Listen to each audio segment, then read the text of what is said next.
Project આધાર પેડાગોજીનો મુખ્ય ઉદ્દેશ્ય શું છે? તો બી છે તે વિચારશક્તિ, સમસ્યાનું સમાધાન અને વ્યવહારિક ઉપયોગિતા કુશળતાઓને વિકસાવે છે. અનુભવ આધારિત પેડાગોજી કઈ રીતે વિદ્યાર્થીઓને લાભ આપે છે? એમાં આવે છે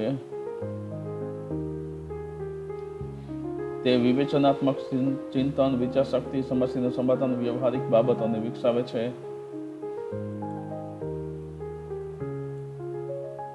નીચેમાંથી કઈ એવી પ્રયોગ આધારિત પેડાગોજીનું ઉદાહરણ છે? પ્રયોગ આધારિત પેડાગોજી છોડના વૃદ્ધિ પર પ્રકાશના પ્રયોગ માટે પરીક્ષણ કરવું. અનુભવ આધારિત પેડાગોજીની મુખ્ય વિશેષતા: કોઈ પણ પ્રયોગ વગર ભણાવવું, વિદ્યાર્થીઓની એક્ટિવિટી દ્વારા ભણાવવું, સિદ્ધાંત આધારિત જ્ઞાન યાદ રાખવું કે માત્ર પાઠ્યપુસ્તકનો ઉપયોગ, તેમાં વિદ્યાર્થીઓની એક્ટિવિટી દ્વારા ભણાવવું. ગણિતમાં શોધ આધારિત અભ્યાસનું ઉદાહરણ કયું છે? એમાં આવે છે વિદ્યાર્થીઓને ત્રિભુજના ક્ષેત્રફળ માટે સૂત્ર કાઢવા માટે માર્ગદર્શન આપવું. શોધ આધારિત ભૂમિ પર ચર્ચા. બી આવશે શોધ આધારિત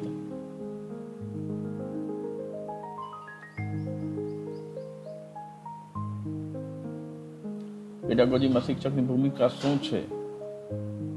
તો એક માર્ગદર્શક તરીકે કાર્ય કરવું, જેથી વિદ્યાર્થીઓ પોતે જવાબો શોધે.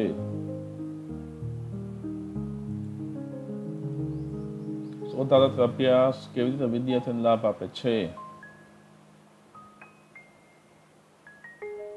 વિચારશક્તિ, સર્જનાત્મકતા અને સમસ્યાના ઉકેલ માટેની કુશળતાને વિકસાવે છે.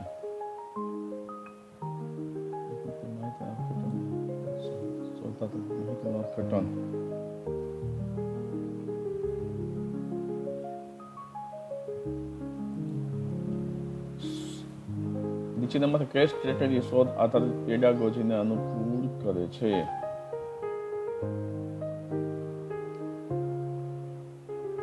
વિદ્યાર્થીઓ વૈજ્ઞાનિક સંકલ્પનાઓ અન્વેષણ કરવા માટે પ્રયોગો કરે છે.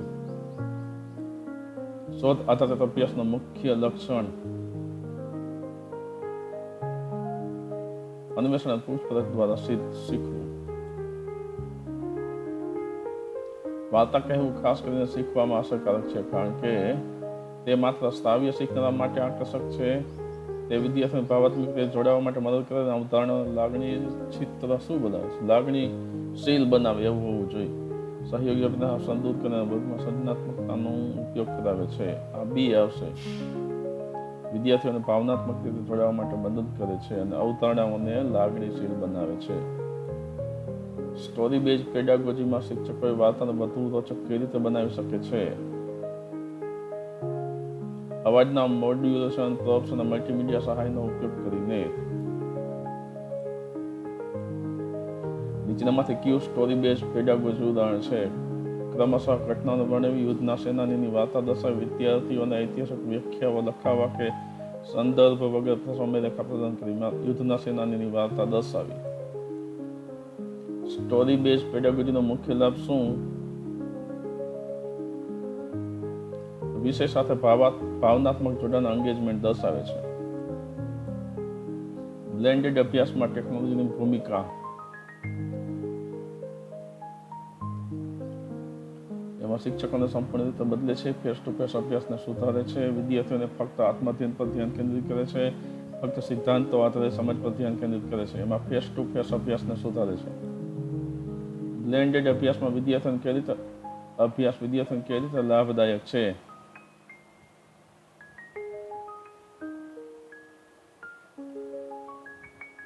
એમાં બી ઓનલાઈન સ્ત્રોતો અને વર્ગમાં પરસ્પર ક્રિયાઓને જોડીને શીખવા લવચિકતા આપે છે. નીચેનામાંથી બ્લેન્ડેડ અભ્યાસનું ઉદાહરણ નથી.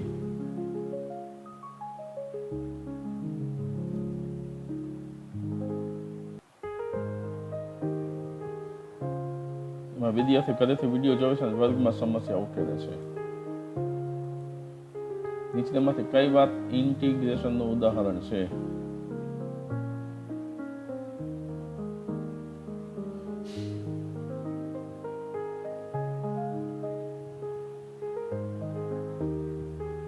ભૌતિક વિજ્ઞાન અને ગણિતના ઉદાહરણોમાં સમાવેશ કરવો. લેંગ્વેજ અભ્યાસક્રમની મુખ્ય વિશેષતા શું છે?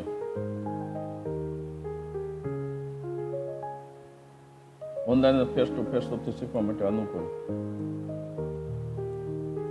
શિક્ષણમાં વિષય ઇન્ટિગ્રેશનનો મુખ્ય ઉદ્દેશ્ય.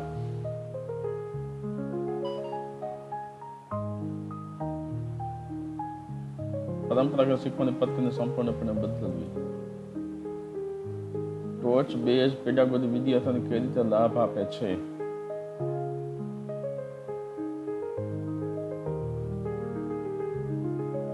તો સર્જનાત્મકને બદલે ગોખણપટ્ટી પર ભાર મૂકે છે. તે બહુવિધ સંવેદનાઓને સમાવેશ કરીને અનુભવ આધારિત શીખવાનું પ્રોત્સાહિત કરે છે. વિદ્યાર્થી વચ્ચે આદાન પ્રદાનની તકો મર્યાદિત કરે છે. જિજ્ઞાસા ન હોય તો અવરોધે છે. આ આવે. બી, તે બહુવિધ સંવેદનાઓને સમાવિષ્ટ કરીને અનુભવ આધારિત શીખવાનું પ્રોત્સાહિત કરે છે. પેડાગોજીમાં તકનીકીના સમાવેશનો મુખ્ય ઉદ્દેશ્ય શું છે? શિક્ષકોને બદલે કમ્પ્યુટર્સના ઉપયોગને વધારવા, શીખવાની અનુભવોને સુધારવું અને શિક્ષણને વધુ રસપ્રદ બનાવવા, પરંપરાગત શીખવાની પદ્ધતિઓને સંપૂર્ણપણે દૂર કરવા કે વિદ્યાર્થીઓના સ્ક્રીન સમયને વધારવા. તેમાં આવે છે શીખવાના અનુભવોને સુધારવું અને શિક્ષણને વધુ રસપ્રદ બનાવવું. પ્રોજેક્ટ આધારિત અભ્યાસ આમાંથી કોને પ્રાથમિકતા આપે છે? સંકલ્પનાને યાદ રાખવા માટે, વાસ્તવિક જીવનની સમસ્યાને સમાધાન કરવા માટે, સ્પર્ધાત્મક પરીક્ષાઓ માટે, વિદ્યાર્થીઓ તૈયાર કરવા માટે, નૈતિક અભ્યાસ માટે. તો એમાં પ્રોજેક્ટ આધારિત વાસ્તવિક જીવનની સમસ્યાનો સમાધાન કરવા માટે. નીચેમાં કયા સાધનો બ્લેન્ડેડ અભ્યાસ કહી શકાય? બ્લેકબોર્ડ, ગૂગલ ક્લાસરૂમ જેવા પ્લેટફોર્મ અને ફેસ ટુ ફેસ છપાયેલા પાઠ્યપુસ્તકો. એમાં બી, ગૂગલ ક્લાસરૂમ. અનુભવ આધારિત અભ્યાસનું ધ્યેય શું છે? વાસ્તવિક જીવનના અનુભવોમાંથી શીખવું. 24 માંથી 22 સાચા છે.